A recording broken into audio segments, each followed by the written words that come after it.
Before you listen to this video, we want to share that these stories were collected from Reddit. None of them had titles, so we gave them names ourselves. Welcome to the Scary Stories from Reddit series.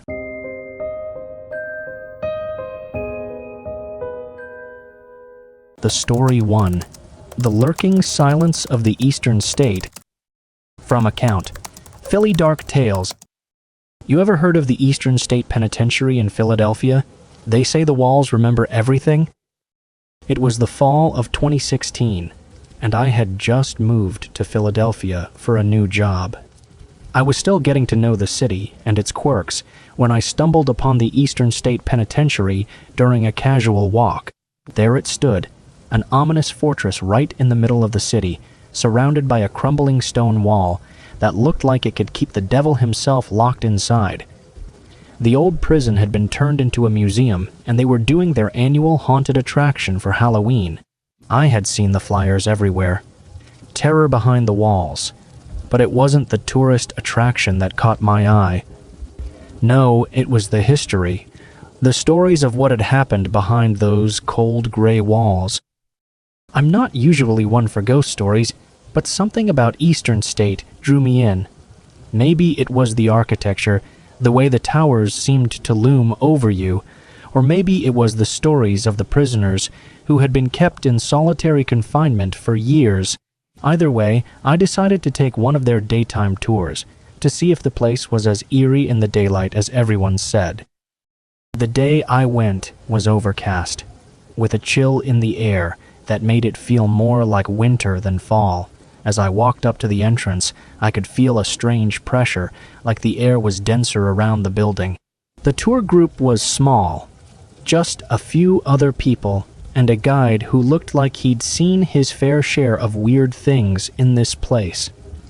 He led us through the massive front gate into the main corridor where the cell blocks branched off like spokes on a wheel.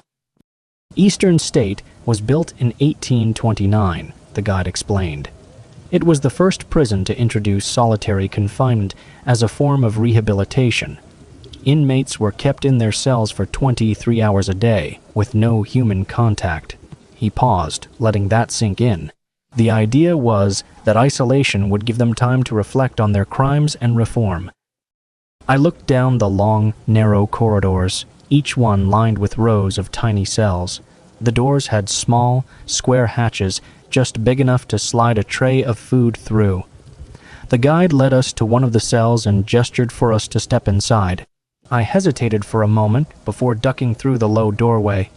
The cell was cold, dark, and cramped, just a small bed, a toilet, and a slit in the wall for light. I could feel the weight of the walls pressing in on me, and for a second, I understood how someone could lose their mind in here. As the tour continued, the guide told us about some of the prison's most notorious inmates, Al Capone, Willie Sutton, and others who had left their mark on the prison's history.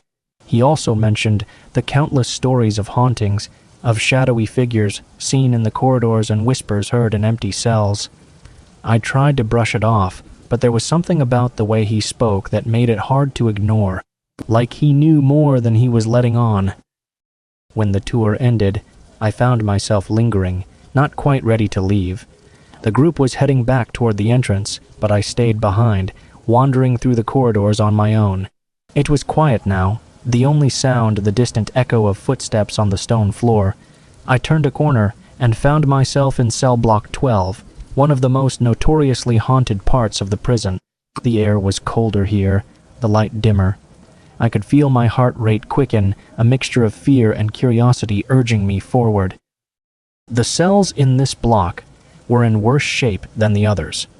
The walls were crumbling, and the iron bars were rusted and bent. I peered into one of the cells, half expecting to see a shadowy figure staring back at me, but it was empty. Just an old decaying room where someone had once lived, or, more accurately, existed. I don't know what made me do it, but I decided to walk down the corridor to the end. I wanted to see what it felt like to stand there, to be completely surrounded by the silence of this place. As I reached the last cell, I stopped, listening to the quiet. That's when I heard it, a faint whisper. so soft I almost thought I imagined it. "Hello? Hello?" I froze, my breath catching in my throat. I turned around, expecting to see someone from the tour, maybe the guide playing a prank, but the corridor was empty. "Is someone there?" I called out, my voice echoing off the walls. No answer, just silence. I shook my head, trying to shake off the creeping sense of dread. I was about to head back when I heard it again, louder this time, a whisper coming from the cell right in front of me. I took a step closer, my heart pounding. The door to the cell was ajar, hanging on rusted hinges. I reached out and pushed it open, peering inside. The cell was empty, but as I stepped in, I felt a sudden drop in temperature. My breath came out in a cloud of mist, and I felt a chill run down my spine. That's when I heard it. The unmistakable sound of breathing. It was soft, almost like a sigh, but it was there, coming from the darkness of the cell. I backed away, my heart racing, and stumbled out into the corridor. I didn't wait to see if anyone, or anything, was following me. I ran back to the main gate and didn't stop until I was outside in the fresh air. I tried to shake off the experience, telling myself it was just my imagination, a trick of the mind brought on by the stories and the atmosphere, but I couldn't get the sound of that whisper out of my head, the way it seemed to come from everywhere and nowhere at once. I didn't plan on going back, but a few days later, I found myself drawn to the place again. It was like something was pulling me back, a curiosity I couldn't ignore. This time, I decided to go after hours during the terror behind the walls attraction. I figured it would be crowded, less likely for anything strange to happen, with all the people and noise. The place was packed, the courtyard filled with people waiting to get in. It was a different atmosphere at night, less eerie and more theatrical, with actors dressed as inmates and guards roaming around to scare the visitors. I joined the group and made my way through the attraction, the jump scares and special effects doing little to faze me after what I'd experienced in cell block 12. We went through various rooms, set up to look like haunted cells, each one filled with props and actors jumping out to scream in our faces. It was all fun and games until we reached the end of the tour. They had a special section set up to look like cell block 12, complete with flickering lights and creepy sound effects. I hesitated for a moment, a knot of anxiety forming in my stomach. I wasn't sure I wanted to go in, not after what had happened last time, but my curiosity got the better of me, and I joined the group as we entered the corridor. The setup was elaborate, with strobe lights and fog machines creating an eerie atmosphere. But as we walked down the corridor, I felt that same cold chill I had felt before. The same sense of being watched. I glanced around, trying to spot any actors hiding in the shadows, but I didn't see anyone. We reached the end of the corridor, and I saw it, the cell, where I had heard the whisper. It was set up just like before, with the door hanging open and the darkness inside beckoning me to come closer. The rest of the group moved on, but I stopped, staring at the cell. I could feel my heart pounding in my chest, a mix of fear and anticipation. I took a step forward, peering into the cell. The darkness seemed to swirl, like a thick fog that was alive and moving. I felt a cold breeze on my face, and for a moment I thought I saw a figure standing in the corner watching me. "Who's there?"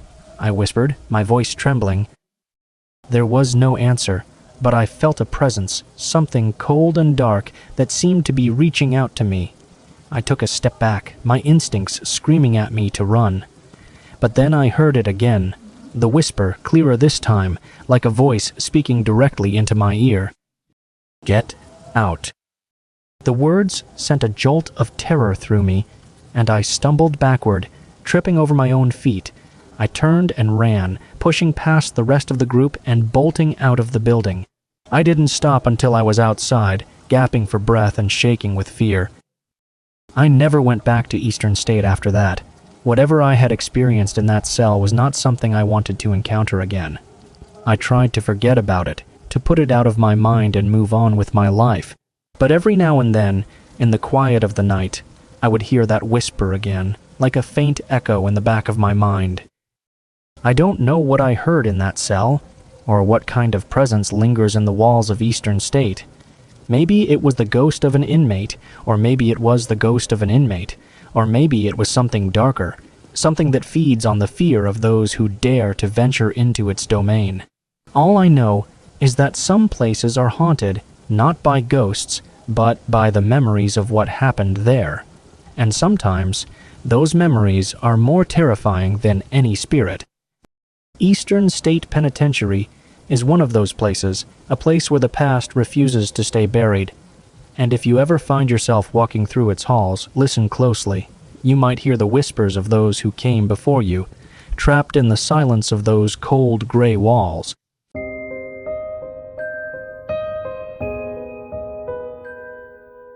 The Story 2, The Haunting of Mammoth Cave. From account, Cave Explorer 87. They say that in Mammoth Cave, you're not always alone even when you think you are. It was the summer of 2018, and my friend Jake had this wild idea to explore the Mammoth Cave system in Kentucky. If you've never heard of it, Mammoth Cave is the longest cave system in the world, stretching for over 400 miles, and that's just the parts that have been mapped. It's a place where you can lose yourself for days, literally. People have died down there, getting lost in the endless tunnels and caverns, never finding their way out. I'd read about it, but I wasn't really into spelunking. I'm more of a stay, above-ground kind of person, but Jake was obsessed with it. "You'll love it, man," he said, his voice filled with that enthusiasm he always had when he got an idea in his head. "The caves are unreal, and there are parts of the system where tourists never go, places that hardly anyone's ever seen." I hesitated. "I don't know, Jake. I'm not sure I want to go crawling through a pitch black cave." But he wouldn't let it go. Eventually, I caved, no pun intended, and agreed to join him. It was just supposed to be a 2-day trip, a little adventure before the summer ended. We arrived at Mammoth Cave National Park on a hot August afternoon. The park was packed with tourists, families taking the scenic trails, groups signing up for guided cave tours. Jake had already made plans with a guide he found online, a guy named Tom who knew some of the more obscure parts of the cave system. Tom wasn't an official park guide, but Jake assured me he knew what he was doing. I wasn't so sure. Tom met us at the edge of the park, away from the crowds by a small, nearly hidden entrance to the cave. He was in his 40s, a wiry guy with sharp eyes and a serious demeanor. He didn't waste time with pleasantries. "You guys ready?" he asked, his voice gruff. Jake nodded eagerly, while I offered a less enthusiastic, "Yeah, sure." We geared up, helmets with headlamps, ropes, and basic climbing equipment. Tom handed us each a small handheld radio. "In case we get separated," he explained, "which we won't, but just in case." We followed him into the cave, the daylight quickly swallowed by the darkness as we descended deeper. The first hour or so wasn't too bad. The passageways were wide, and the ground was mostly even. It was cool in the cave, a welcome relief from the summer heat outside. The walls were damp, and the air smelled of earth and stone. I could hear the occasional drip of water echoing through the tunnels. Jake was having the time of his life, chatting excitedly with Tom about the history of the cave, asking questions about the geology and the wildlife. I tried to enjoy it, but there was something about the cave that made me uneasy. The deeper we went, the more oppressive the darkness felt, like it was pressing in on me. I kept telling myself it was just my imagination, but I couldn't shake the feeling that we were being watched. After a couple of hours, Tom led us through a narrow tunnel that opened into a massive chamber. Our headlamps barely illuminated the space, but I could tell it was enormous. The ceiling disappeared into darkness, and the walls were jagged, with strange rock formations jutting out at odd angles.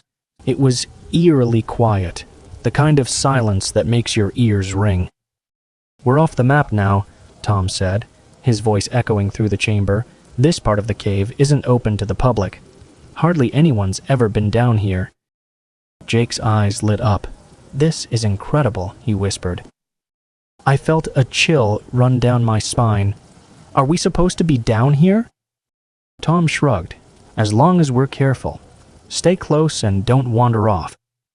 We explored the chamber for a while, admiring the strange formations and taking pictures. Jake kept wandering off, getting closer to the walls to examine the rocks up close. I stayed near Tom, not wanting to get too far from the safety of our guide. That's when I first heard it. A faint, distant sound, like someone whispering. I thought it was just the echo of our voices bouncing off the walls at first, but then I realized the whispers were coming from deeper in the cave, from somewhere we hadn't been. "Did you hear that?" I asked, my voice barely above a whisper. Tom glanced at me, frowning. "Hear what?" "I don't know. It sounded like someone talking." He shook his head. "It's just the wind. This place has strange acoustics. You'll hear things that aren't really there." I nodded, but I wasn't convinced. We continued exploring the chamber, but the feeling of unease only grew. Every so often, I'd hear that faint whisper again, like a voice just out of earshot, but when I looked around, there was nothing there. Jake didn't seem to notice anything strange. He was too busy taking pictures and marveling at the cave's beauty. After a while, Tom checked his watch. "We should head back," he said. "It's getting late, and we don't want to be down here in the dark." Jake and I both nodded, and we started making our way back through the narrow tunnel we'd come in through. The further we walked, the more disoriented I felt. The tunnels all looked the same, and I couldn't shake the feeling that we were going in circles. "Tom, are we sure this is the right way?" I asked. He didn't answer right away, and I noticed he was walking slower, his headlamp sweeping the walls as if he was searching for something. "Tom?" He stopped and turned to us, his expression unreadable. We might have taken a wrong turn. My stomach dropped. "What do you mean, a wrong turn? We're lost." Jake's smile faltered, but he forced a laugh. Tom shook his head. "These radios don't work this deep. We're too far down." Panic started to creep in, but I tried to keep calm. "Okay, so what do we do?" Tom took a deep breath. "We keep moving. The tunnels will eventually lead us back to a familiar spot." We continued walking, but the unease was growing stronger. The whispers were louder now, more frequent. It wasn't just the wind. I could hear distinct words, though I couldn't make out what they were saying. Jake must have heard it too, because he stopped suddenly, looking around with a puzzled expression. "Do you guys hear that?" I nodded. "It's been following us since the chamber." Tom's face was pale. "Don't listen to it. It's just the wind." But I didn't believe him. The voices were too clear now, like they were right behind us. I turned around, shining my headlamp down the tunnel, but all I saw was darkness. We kept moving, but the voices followed us, growing louder with every step. They weren't whispers anymore. They were full conversations overlapping and echoing off the walls. I could hear laughter, crying, and a low, guttural chanting that made my skin crawl. "Tom, what the hell is that?" Jake asked, his voice shaking. Tom didn't answer. He was walking faster now, his breathing heavy. "Tom!" I shouted. He stopped abruptly, turning to face us. "We need to keep moving, now." There was something in his voice that terrified me. I didn't ask any more questions. We followed him, practically running through the tunnels, but no matter how fast we moved, the voices were always there, right behind us. Then, out of nowhere, the ground beneath me shifted. My foot hit a loose rock, and I stumbled, falling hard onto the stone floor. My headlamp flickered, and for a moment, I was plunged into darkness. I heard Jake call my name, but his voice sounded distant, like he was miles away. I scrambled to my feet, my heart racing, and shone my light around the tunnel. Jake and Tom were nowhere to be seen. "Jake!" I shouted, but my voice was swallowed by the darkness. The whispers were louder now, surrounding me, filling my head. I could hear my own breath coming in short, panicked gasps. I turned, trying to figure out which way we'd come from, but the tunnel seemed to stretch endlessly in both directions. I was completely alone. "Help me," a voice whispered, so close it felt like someone was standing right behind me. I spun around, but there was no one there, just the darkness. The panic set in, full force. I grabbed the radio from my belt and fumbled with it, trying to get a signal. "Jake, Tom, can you hear me?" Static. Nothing but static. I started walking, or rather, stumbling through the tunnel, my headlamp barely cutting through the suffocating blackness. The voices followed me, growing louder, more insistent. "Help me. Don't leave me." I don't know how long I walked. It felt like hours. My mind was racing, thoughts jumbled and incoherent. All I could think about was getting out, finding Jake, finding anyone. Then, just as suddenly as they'd started, the voices stopped. The tunnel was silent, the only sound my own footsteps echoing off the walls. I slowed down, looking around, half expecting something to jump out at me. That's when I saw it. A faint light up ahead, barely visible but unmistakable. My heart leapt. I ran toward it, desperate for some sign of life. As I got closer, the light grew brighter, and I realized it was coming from another chamber, similar to the one we'd been in earlier. I stepped into the chamber, my breath catching in my throat. Jake was standing there, his back to me, his headlamp casting long shadows on the walls. Relief flooded through me. "Jake!" I called, rushing toward him. But he didn't turn around. He just stood there, perfectly still, staring at something on the ground. I slowed down, a knot of fear forming in my stomach. "Jake?" I said softly, reaching out to touch his shoulder. He turned then, but it wasn't Jake. The figure that faced me had no face, just a smooth, featureless surface where his eyes, nose, and mouth should been. I screamed, stumbling backward, my heart pounding in my chest. The figure didn't move, just stood there, watching me with that empty face. I turned and ran, not caring where I was going, just needing to get away. I could hear footsteps behind me, getting closer, but I didn't look back. After what felt like an eternity, I burst out of the tunnel and into the open air. The sun was setting, casting long shadows over the landscape. I collapsed on the ground, gasping for breath, my body shaking. I don't know how long I lay there before I heard footsteps approaching. I looked up and saw Tom and Jake running toward me, their faces pale and filled with concern. "Where the hell did you go?" Jake asked, grabbing my arm. "We've been looking for you for hours." I shook my head, unable to speak. All I could think about was the figure in the cave, the whispers, the darkness. We didn't talk about it after that. Jake tried to laugh it off, saying it was just the cave playing tricks on us, but I knew better. There was something down there. Something down there. Something that shouldn't be disturbed. We left Mammoth Cave the next morning, and I've never been back since.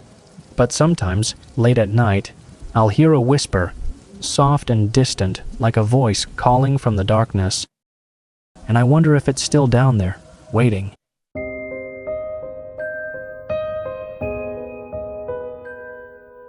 The Story 3, The Vanishing Lights of Gettysburg. From account, Ghosts of Gettysburg 19. They say some battles never end, even long after the guns have gone silent. It was the summer of 2019 when my friends and I took a trip to Gettysburg, Pennsylvania. We weren't history buffs or Civil War fanatics, but the place had always held a strange fascination for me. I'd read about the haunted stories, the lingering spirits of soldiers still wandering the fields where they had fought and died in one of the bloodiest battles of the Civil War. Gettysburg had a reputation, not just for its historical significance, but for the unexplained, the paranormal. So, when Sam suggested we go there for a weekend road trip, I was all in. My other two friends, Emily and Chris, didn't take the idea seriously. To them, it was just another tourist spot, a chance to break away from work and relax. but I had a different feeling about the place. There was something in the air even as we drove into town. It felt heavy, like the atmosphere itself was thick with memories. The sun was setting as we checked into a small, cozy inn just a mile from the battlefield. The woman at the front desk, an older lady with kind eyes and a thick Pennsylvania accent, smiled warmly as we approached. "You here for the ghost tours?" she asked with a knowing grin. Emily laughed. "No, just visiting. But who knows, maybe we'll see something." The woman nodded slowly, her smile fading slightly. "Be careful what you wish for," she said, her voice soft. "The spirits around here don't like to be disturbed." It was the way she said it. Serious, almost a warning, that made me shiver. We didn't think much of it at the time, brushing it off as part of the town's spooky allure, but looking back, I wish we'd listened more closely. We spent the first day doing the usual tourist stuff, walking the battlefield, visiting the monuments, and exploring the museums. It was surreal, standing in the very spots where thousands of soldiers had once fought, bled, and died. The fields stretched out in every direction, peaceful now, but I could almost feel the weight of the history beneath my feet. Emily and Chris were more interested in taking photos and cracking jokes, but I couldn't shake the feeling that we weren't alone out there. That night, Sam suggested we join one of the famous Gettysburg ghost tours. I was hesitant. The idea of chasing ghosts in a place like this, with so much death and sorrow attached to it, didn't sit well with me. But Chris and Emily were all for it, and I didn't want to be the one to spoil the fun. So, we signed up for a late-night tour that promised to take us to some of the most haunted spots in Gettysburg. Our guide was a tall, thin man named Derek. He had an intense energy about him, his eyes wide and darting as he spoke. He carried a lantern leading us and about a dozen others through the darkened streets of the town. The further we walked, the quieter the streets became, until it was just the sound of our footsteps and the occasional rustling of leaves in the trees. "There's a reason people come to Gettysburg for more than just history," Derek said, his voice low and serious. "Some say the spirits here are still fighting the same battles they died in. The dead can't rest when there's unfinished business."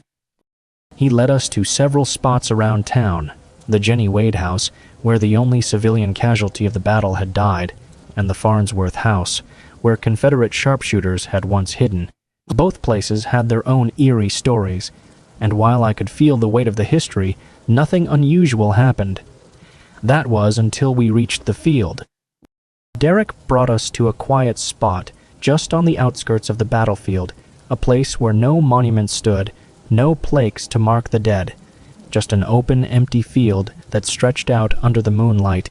The air felt colder here, and the wind had picked up, rustling through the tall grass. Derek stopped us at the edge of the field, his lantern casting long shadows. "This is where it gets interesting," he said, his voice almost a whisper. "They call this the Valley of Death. During the battle, hundreds of soldiers were trapped here, cut down in waves. Some say on quiet nights, you can still hear their cries for help, see the lights of their lanterns flickering in the distance." I swallowed hard, glancing at my friends. Emily was still smiling, amused by the whole thing. Chris looked skeptical, arms crossed as he scanned the field, but Sam, like me, seemed uneasy. The group stood in silence for a few minutes, staring out at the field. I don't know what I expected to see, maybe nothing at all, but then something caught my eye. A faint light far out in the field, barely visible through the tall grass. It flickered like a lantern swaying in the wind. "Do you see that?" I asked, my voice barely a whisper. Sam nodded, his eyes fixed on the light. "Yeah, what is that?" Before I could respond, Derek spoke up. "That's them, the soldiers. Some say they're still trying to find their way back, lost in the fog of battle." The light flickered again, and then another appeared next to it, and another. Soon, there were half a dozen faint glowing orbs scattered across the field, moving slowly like they were searching for something. The group watched in stunned silence, the air growing colder around us. I could feel my heart pounding in my chest, a sense of dread creeping up my spine. It wasn't just the lights, it was the feeling, like the whole field was alive with something we couldn't see. Derek's voice broke the silence. "Stay together, don't go into the field." It was then that I heard it, the faint sound of footsteps moving through the grass behind us. I turned quickly, shining my phone's flashlight into the darkness, but there was nothing there, just the empty field and the swaying grass. My breath quickened, and I could see Sam scanning the area nervously. "We should go," I muttered. But before we could move, Chris, who had been standing near the front of the group, suddenly shouted, "There! In the field!" We all turned to see what he was pointing at.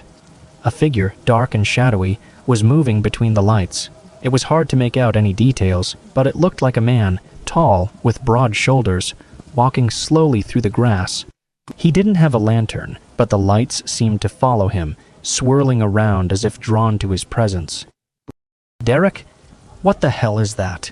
Emily asked, her voice shaky for the first time. Derek didn't answer. His face had gone pale, and he was staring at the figure with wide eyes. "We need to leave, now." The group didn't hesitate. We turned and started back toward the road, moving quickly, the lights in the field growing dimmer as we distanced ourselves, but the sound of footsteps was still behind us, faster now, like someone or something was following. I don't remember much of the walk back, only the overwhelming sense of panic, like if we stopped for even a second, whatever was behind us would catch up. By the time we reached the edge of the battlefield, the lights were gone, and the footsteps had faded into the wind. Derek didn't say much as he hurried us back to town. The rest of the group was quiet too, the excitement of the ghost tour completely gone. When we finally made it back to the inn, I was shaking, my mind racing with what I'd seen. We all sat in silence for a while, trying to process it. Chris, for once, was speechless, his usual bravado replaced with a quiet unease. Emily was pale, her hands trembling slightly as she sipped from a glass of water. Sam just stared out the window, watching the darkened streets of Gettysburg like he expected something, or someone, to appear. "What do you think that was?" I asked finally, breaking the silence. Sam shook his head. "I don't know, but it wasn't right. It felt wrong." Emily nodded. "I didn't believe in this stuff, but after tonight..." Chris cleared his throat. "We're not going back there, not at night." We all agreed, but even as we tried to push the experience out of our minds, something lingered. That night, I couldn't sleep. Every time I closed my eyes, I saw the figure in the field moving slowly between the lights. I could still hear the footsteps, the rustling of the grass, the cold wind on my skin, and every now and then I thought I heard something else. Faint whispers, like the voices of men calling out for help, lost in the darkness. The next morning, we packed up and left Gettysburg. We didn't talk about what happened after that night. It was easier to pretend it hadn't happened, to chalk it up to some strange optical illusion or a trick of the mind. But deep down, I knew better. Some battles never end. Some souls never find peace. And in Gettysburg, where the earth is soaked with the blood of thousands, the past refuses to stay buried. Every now and then, when I'm lying in bed late at night, I think about those lights. I wonder if they're still out there, wandering the fields, searching for something, or someone they'll never find. And sometimes, just for a moment, I hear the soft shuffle of footsteps outside my window, as if the battlefield has followed me home.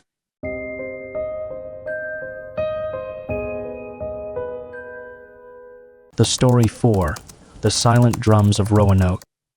From account, Peter, 1990. It was the summer of 2020, and after months of being cooped up indoors, my friends and I needed a break. The pandemic had turned everything upside down, and we were itching for a getaway that didn't involve crowded places. That's when Jake suggested we head to the outer banks of North Carolina. He'd rented a small beach house, secluded and perfect for our group. Plus, it was near Roanoke Island, home to one of America's most famous mysteries, the Lost Colony. I'll admit, I wasn't too excited about the history part of the trip. I'd heard the story before. In 1587, over 100 settlers vanished without a trace, leaving behind only the word Croatoan carved into a tree. No one ever figured out what happened to them. To me, it was just one of those unsolved mysteries that people like to speculate about. But Jake had a thing for history, and he was dying to visit the site of the Roanoke colony. He thought it would be cool and spooky. I wasn't so sure, but the idea of a beach trip won me over. So, it was me, Jake, his girlfriend Emily, and our friend Sarah. We packed up the car and drove out to the Outer Banks, the road stretching ahead of us under a clear blue sky. The beach house was everything we needed. Quiet, isolated, with nothing but the sound of the ocean in the distance. It felt like a real escape from everything that had been weighing us down. The first few days were perfect. We spent our time lounging on the beach, grilling out in the evenings, and sitting around the fire pit at night, talking about everything and nothing. It wasn't until the third day that Jake brought up Roanoke again. "We should go tomorrow," he said over dinner, his eyes lighting up with excitement. "The Lost Colony site. We can check out the settlement and maybe even do the ghost tour they have at night." I shot him a look. "A ghost tour? Really?"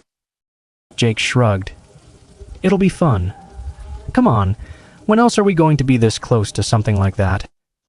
Sarah chimed in, agreeing with Jake. "I think it could be interesting.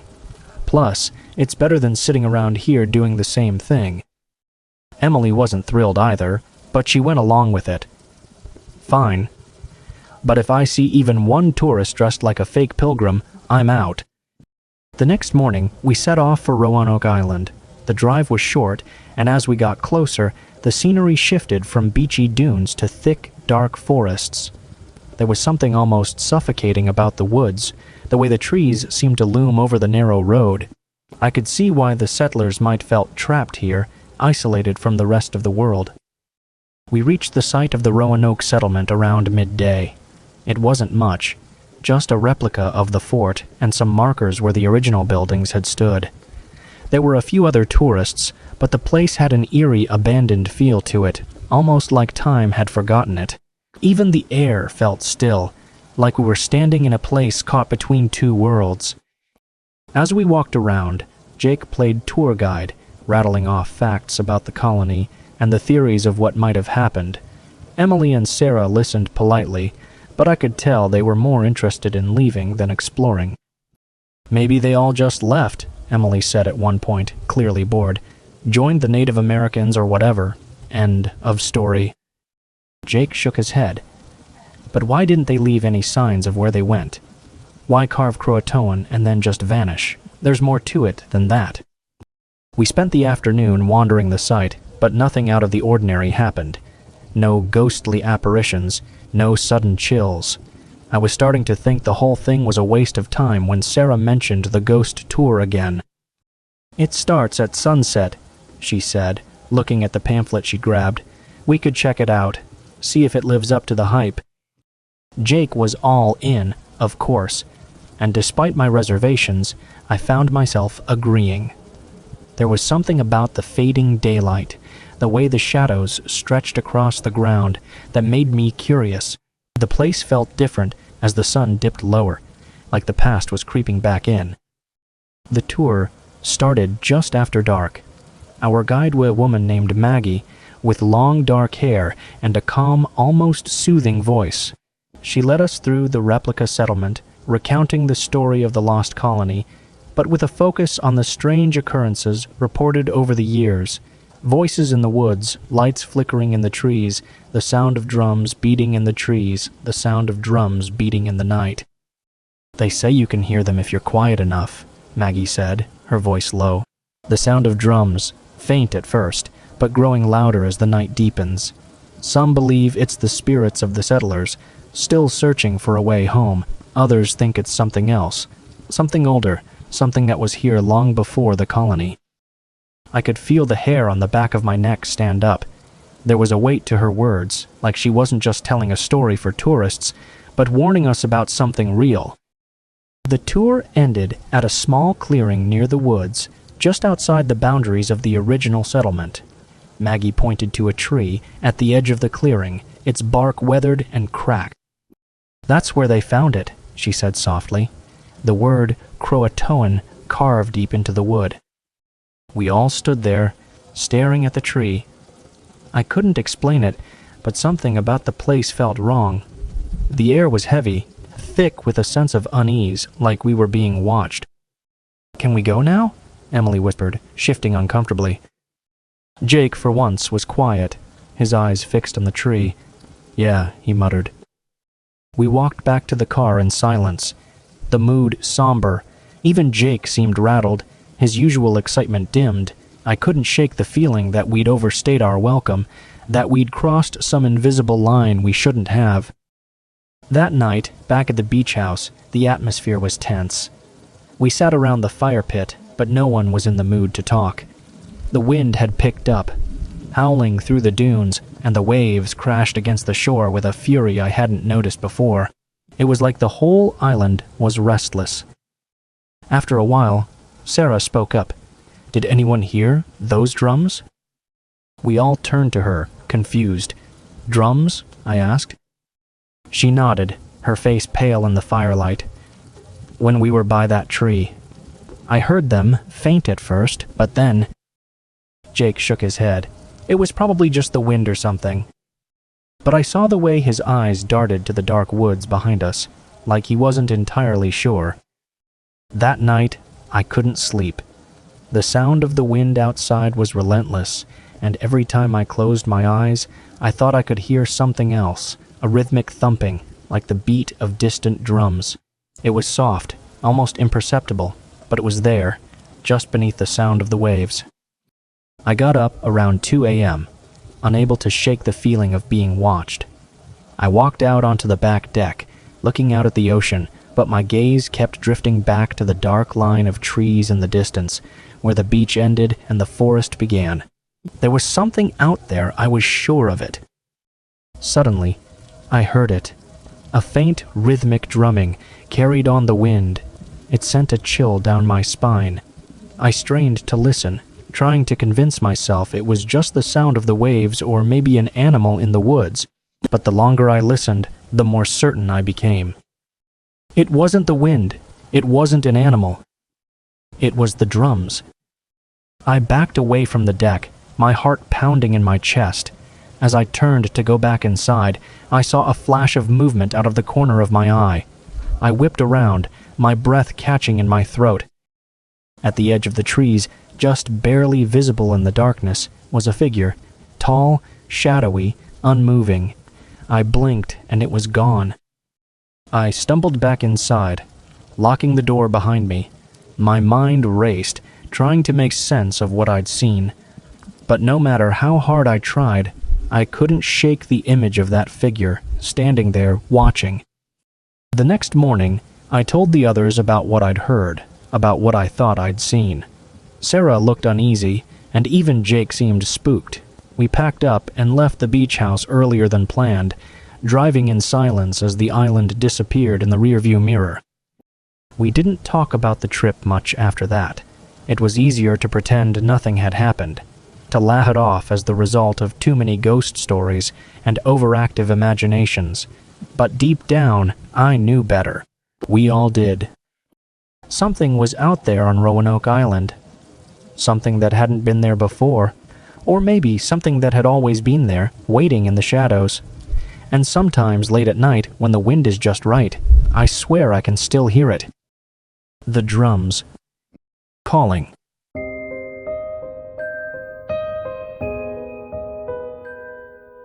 The Story 5. The Shadows of Alcatraz. It was early in the summer of 2017 when my friends and I took a trip to San Francisco. We'd planned it for months, a much-needed break from work, stress, and life in general. I had always wanted to visit the city with its iconic Golden Gate Bridge, cable cars, and the haunting island of Alcatraz. The infamous prison had always fascinated me. Stories of hardened criminals, failed escape attempts, and the bleak existence of its inmates were things that piqued my curiosity. It was known as the Rock for a reason, elated, unforgiving, a place where hope came to die. On the second day of our trip, we decided to take the ferry to Alcatraz. It was a sunny June morning, and the bay was calm, the kind of perfect weather you don't get often in San Francisco. The ferry ride took about 15 minutes, and from the moment we approached the island, I could feel a weight in the air. Alcatraz stood there like a monument to something dark, a reminder of everything that once happened there. My friend Katie, always the skeptic, rolled her eyes at me when I mentioned it. "Oh, come on, it's just an old prison. Nothing spooky about it." But I wasn't so sure. As we docked and stepped onto the island, there was a strange stillness that hung over the place, as if the world had moved on, but the island had not. The tourists around us seemed oblivious, snapping photos and chatting, as we were led toward the main cell house for the tour. We opted for the audio guide, a narrated journey through the prison that used actual recordings from former guards and inmates. The cell house was cold and dim, the smell of salt water and rust permeating the air. Rows and rows of small iron-barred cells stretched out in front of us, each one identical, each one identical, each one identical, each one once home to men who had been forgotten by the world.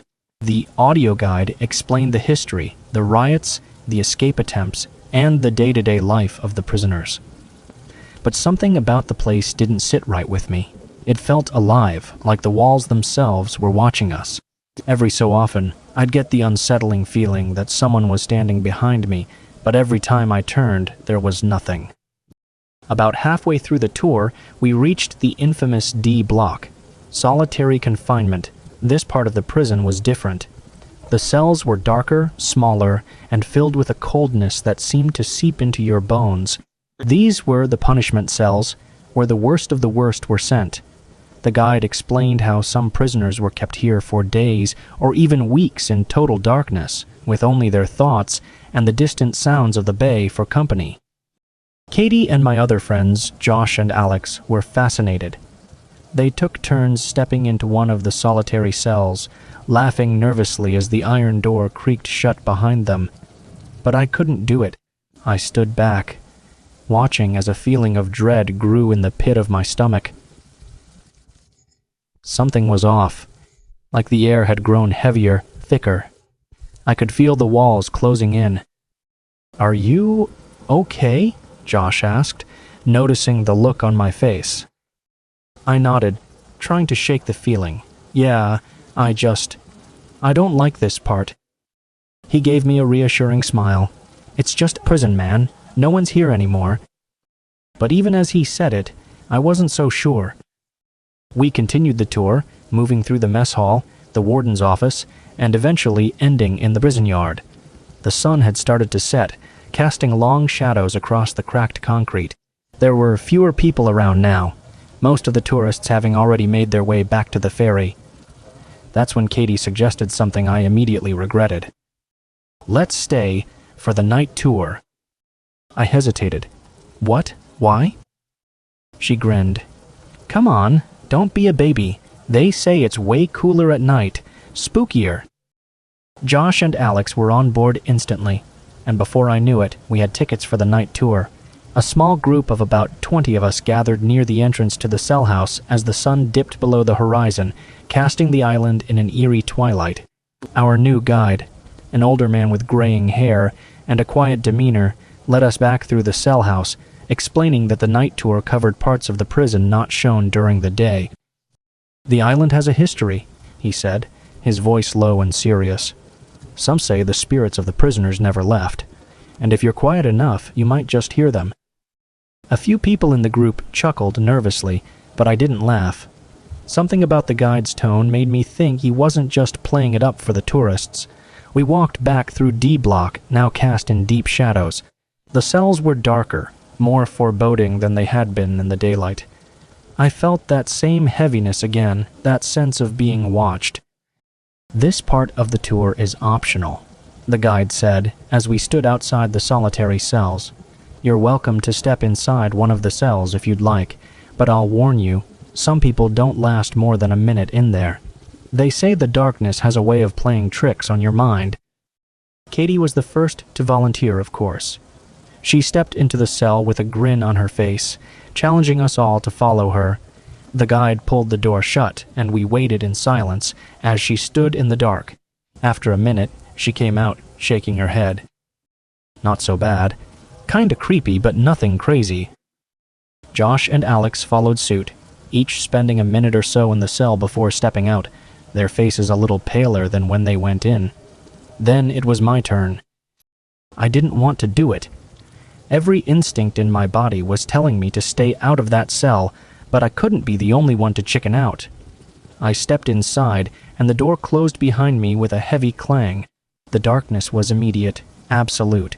I couldn't see my hand in front of my face. The air was thick, cold, and still. I stood there counting the seconds in my head, waiting for that creeping sense of fear to pass. But it didn't. Instead, it got worse. I could hear something. At first, it was just the sound of my own breathing, loud and quick in the silence. But then there was something else, something faint. A whisper, barely audible, coming from the far corner of the cell. My heart started to race. It's just your imagination, I told myself. It's the darkness. It's messing with you. But the whisper didn't stop. It grew louder, clearer, until I could make out the words. Let me out. I froze, my blood running cold. The voice was low, raspy, and desperate. It sounded close, too close. I pressed myself against the wall, trying to push as far away from the sound as possible, but there was nowhere to go. Let me out. It was right next to me now, like someone was standing just inches away. I could feel the hairs on the back of my neck stand up, and a cold sweat broke out across my skin. I reached for the door, fumbling in the dark, but my hands were shaking too much to find the latch. Let me out. I finally found the latch and yanked the door open, stumbling out into the dimly lit hallway, gasping for breath. The others were staring at me, confused. What happened? Katie asked, her playful tone gone. You look like you saw a ghost. I didn't say anything. I couldn't. All I could think about was that voice, the way it had sounded so real, so close. The rest of the tour passed in a blur. I couldn't focus on what the guide was saying. All I could hear was that voice echoing in my mind. We made our way through the rest of the prison, finally ending back in the yard. By then, it was fully dark, the only light coming from the distant city and the faint glow of the moon. I was ready to leave, but the ferry wasn't scheduled to pick us up for another hour. We sat on one of the benches in the yard, the group scattered around, waiting for the time to pass. That's when I noticed something strange. Off in the distance, near the entrance to the cell house, I saw a figure. At first, I thought it was just another tourist, someone from the tour who had wandered off. But as I looked closer, I realized the figure wasn't moving. It was just standing there, perfectly still, watching us. Do you see that? I whispered to Josh, pointing toward the cell house. He squinted in the darkness. See what? That person, standing by the door. Josh frowned. There's no one there, man. But I could see it, clear as day. A tall figure, standing in the shadows, barely visible but undeniably there. I stood up, my heart pounding in my chest, and took a step toward the cell house. The figure didn't move. Where are you going? Katie called after me, but I ignored her. I needed to know if it was real. I needed to know if I was losing my mind or if there was something, someone, still there, still lingering in the shadows of Alcatraz. As I got closer, the figure seemed to fade, becoming less distinct until it was nothing more than a dark smudge against the blackness of the cell house entrance. I stopped, my breath shallow and quick. There was no one there, no figure, no shadow, just the cold wind whipping through the prison yard. But then I heard it again. Let me out. The whisper was so faint, I almost thought I imagined it, But it was there, carried on the wind, just like before. I turned and hurried back to the group, my heart racing. I didn't say anything to the others. They wouldn't believe me, and I wasn't sure I believed myself. The ferry finally arrived, and we left Alcatraz behind, the island shrinking into the distance as we sailed back toward the city. But I couldn't shake the feeling that something had followed us, something that wasn't ready to be forgotten. Even now, months later, I can still hear that whisper when the nights are quiet. It's faint, barely there, but I know what it says. I'll never forget the way it made me feel, trapped in that tiny cell, surrounded by darkness with nowhere to go. Let me out. Because some things, once locked away, never really leave. And some places, like Alcatraz, never really let you go.